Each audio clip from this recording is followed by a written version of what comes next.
सभी देवी देवताओं के जन्म की कई कहानियां प्रचलित हैं और बिल्कुल इसी तरह मां काली के जन्म से जुड़ी कई कथाएं सुनाई जाती हैं। उन सभी कथाओं में से एक कहानी है जो सबसे ज्यादा प्रचलित है। बात उन दिनों की है जब एक शक्तिशाली राक्षस दारुण का अत्याचार तीनों लोकों में बढ़ गया था।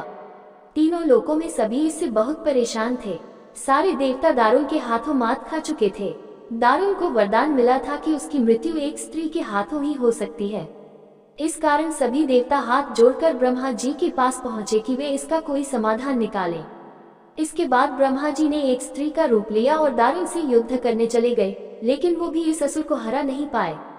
अंत में सभी देवता ब्रह्मा जी के साथ भगवान शिव के पास गए और उनसे प्रार्थना की कि वे कुछ करें। सभी की प्रार्थना सुनने के बाद शिव जी ने मुस्कुराते हुए माता पार्वती की तरफ देखा। उनका इशारा समझते हुए माता पार्वती ने अपनी शक्ति का एक अंश निकाला। वो एक चमकता हुआ तेज था जो देखते ही देखते भगवान शिव के नीलकंठ से होते हुए उनके शरीर में प्रवेश कर गया। इसके बाद भगवान शिव ने अपनी तीसरी आंख खोली और तीनों लोग थर-थर कांपने लगे। भगवान शिव की तीसरी आंख खुलने के बाद वह शक्ति उनकी उस आंख से बाहर निकली, जिसे देखकर वहां खड़े सारे देवता घबरा गए।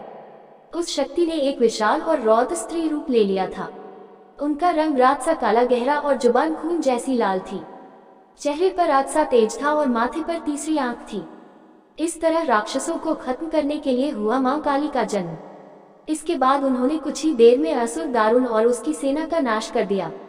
उन सभी दानवों को खत्म करने के बाद भी मां काली का गुस्सा शांत नहीं हो रहा था। इसके बाद उनका गुस्सा शांत करने के लिए भगवान शिव ने एक बच्चे का रूप लिया और उनके सामने आ गए। भगवान शिव को देखते ही मां काली का गुस्सा शांत हो गया और उन्होंने उस बच्चे को अपनी गोद में उठा लिया।